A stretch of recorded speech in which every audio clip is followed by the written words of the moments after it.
दुनिया बहुत तेजी से बदल रही है और इस बदलाव के साथ नई चुनौतियां भी आ रही हैं। ऐसी ही एक चुनौती है हमारे युवाओं में बढ़ता नशा। चाहे बड़े शहर हों या छोटे कस्बे, लत का साया हर जगह है जो हमारे युवाओं के भविष्य के लिए खतरा है। हर साल न जाने कितने ही युवाओं की जिंदगी ड्रग्स और शराब की लत में बर्बाद हो जाती है। लत किसी को भी अपना शिकार बना सकती है। इस समस्या को नजरअंदाज करना कोई हल नहीं है।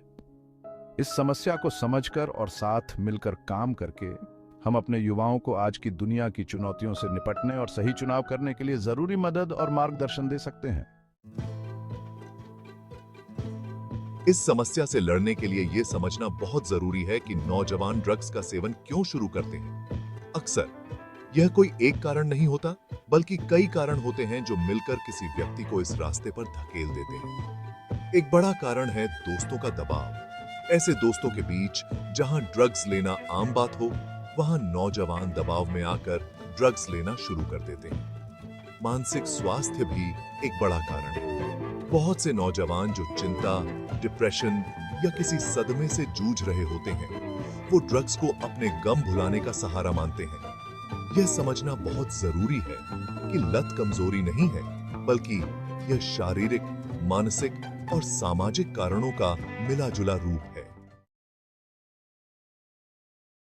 नशे के परिणाम बहुत दूर तक जाते हैं। यह न केवल व्यक्ति बल्कि उनके परिवारों और समाज को भी प्रभावित करता है।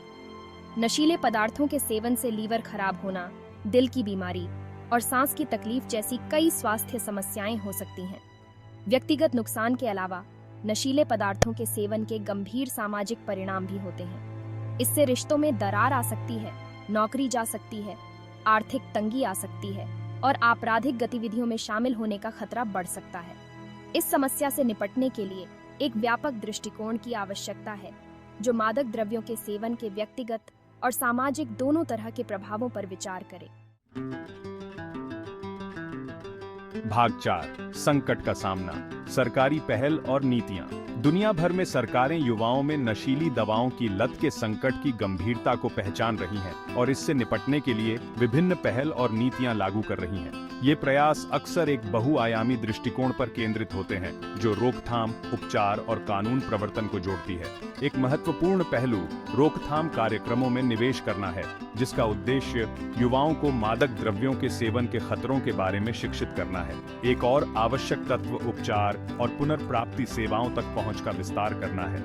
इसके अलावा सरकारें मादक पदार्थों की तस्करी और वितरण नेटवर्क पर नकेल कसने के लिए कानून प्रवर्तन प्रयासों को मजबूत कर रही हैं। भाग 5, एक साझा जिम्मेदारी, परिवार और समाज की भूमिका। हालांकि सरकारें युवाओं में नशीली दवाओं की लत के संकट को संबोधित करने में महत्वपूर्ण भूमिका निभाती हैं, लेकिन यह अंततः एक साझा जिम्मेदारी है जिसके लिए परिवारों, समुदायों और समग्र रूप से समाज की सक्रिय भागीदारी की आवश्यकता होती है। नशीली दवाओं के दुरुपयोग को रोकने में परिवार ही रक्षा की पहली पंक्ति है। स्कूल भी युवाओं को नशे के बारे में शिक्षित करने और स्वस्थ विकल्प बनाने के लिए उन्हें आवश्यक सहायता और संसाधन प्रदान करने में महत्वपूर्ण भूमिका निभाते हैं।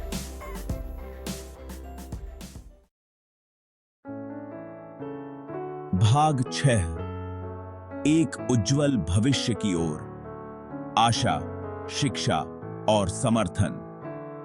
युवाओं में नशीली दवाओं की लत का मुद्दा जटिल और बहुआयामी है और इससे प्रभावी ढंग से निपटने के लिए एक बहुआयामी दृष्टिकोण की मांग करता है।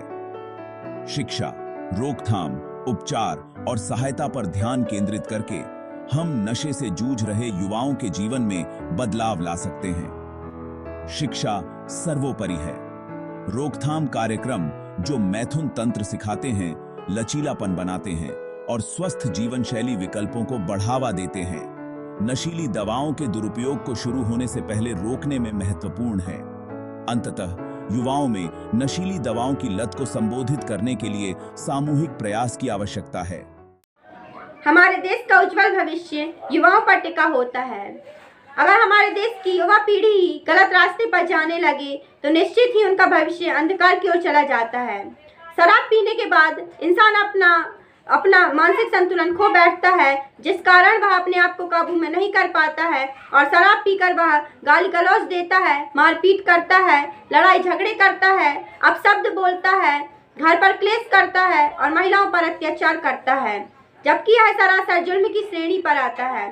लोग शराब पीकर वाहन चलाते हैं और दुर्घटना का शिकार हो जाते हैं। हम सभी देश का भविष्य हैं।